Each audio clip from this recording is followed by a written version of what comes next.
Today, the United States has crossed a line that turns a drug war into something far more dangerous. For the first time in modern history, America has declared its operations against drug trafficking boats as an armed conflict.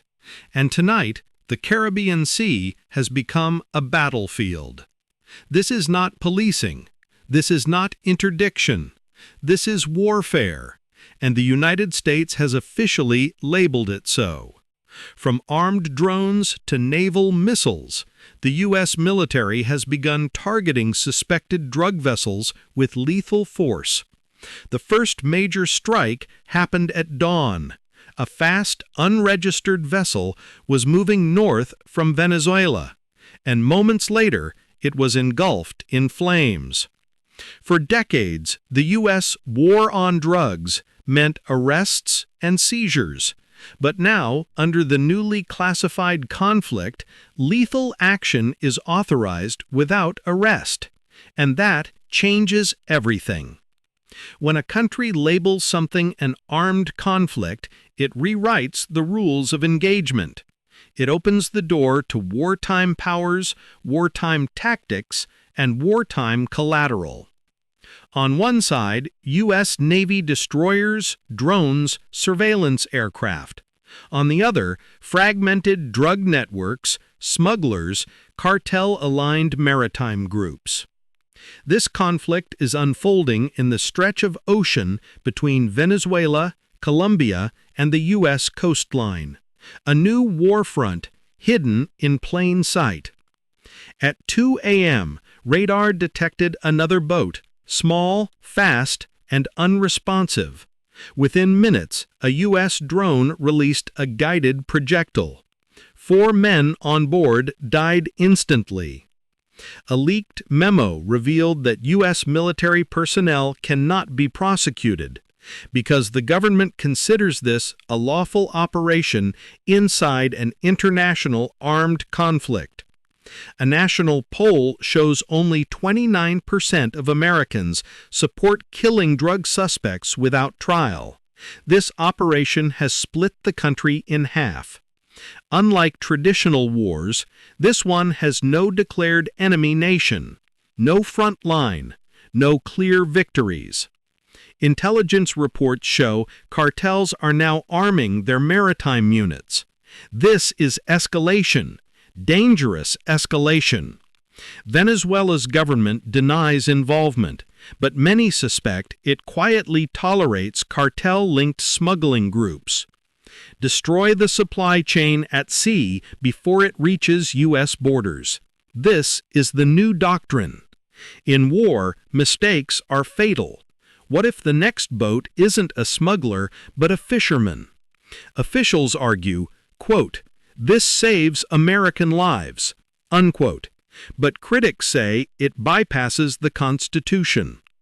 Autonomous maritime drones now track suspicious boats for hours before a strike. Bodies are being recovered from burned vessels, many unidentified, many never armed. Latin American leaders accuse the U.S. of militarizing the ocean. America has fought covert wars before, but this one is unfolding publicly. The Caribbean Sea was once known for tourism, diving, and commercial shipping. Now it is a silent battleground where small boats can vanish in seconds. Cartels do not wear uniforms. Their boats do not fly flags. In this new war, the enemy looks like everyone and no one. American satellites, drones, and underwater sensors are mapping every suspicious route. This isn't random violence. This is precision warfare. The White House has offered minimal commentary, no applause, no condemnation, just silence, the kind of silence that hides a storm. Colombia warns the U.S. that its waters are being militarized. Venezuela threatens retaliation for any mistaken strike. Drug syndicates have begun using smaller boats, faster engines, and night-only routes. This is an arms race, fought in silence. A single mistake could trigger an international crisis. but hesitation could let millions of dollars worth of narcotics reach American streets. Who were the 4 men killed in the latest strike? Smugglers? Fishermen? Refugees? No one can say for certain. International law demands due process. Wartime law allows lethal action. America now stands in the gray area between justice and war. These are not loose criminals. They are militarized networks with access to weapons, intelligence, and corruption channels. New autonomous drones can crack, classify, and even recommend engagements. A war partly fought by machines. Members of Congress warn, this operation sets a dangerous precedent. Today, it's drug boats. Tomorrow, it could be anything. Some news outlets call it heroic. Others call it unlawful. No one agrees because no one fully understands this new war. Intelligence suggests cartels may begin escorting drug boats with armed guards. If they fire first, the conflict will escalate into open battle. Most wars have names: World War, Civil War, Gulf War. But this one, no one knows what to call it yet. A leaked Pentagon analysis warns the conflict could expand into coastal operations within months, meaning the battlefield may move closer to land.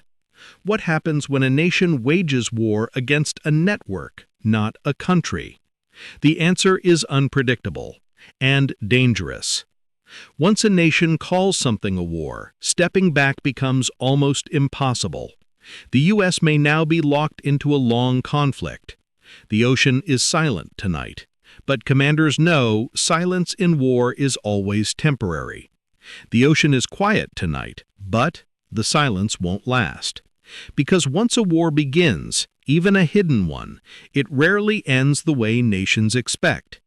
If you want more deep war-style breakdowns like this, make sure you subscribe because this conflict is just getting started.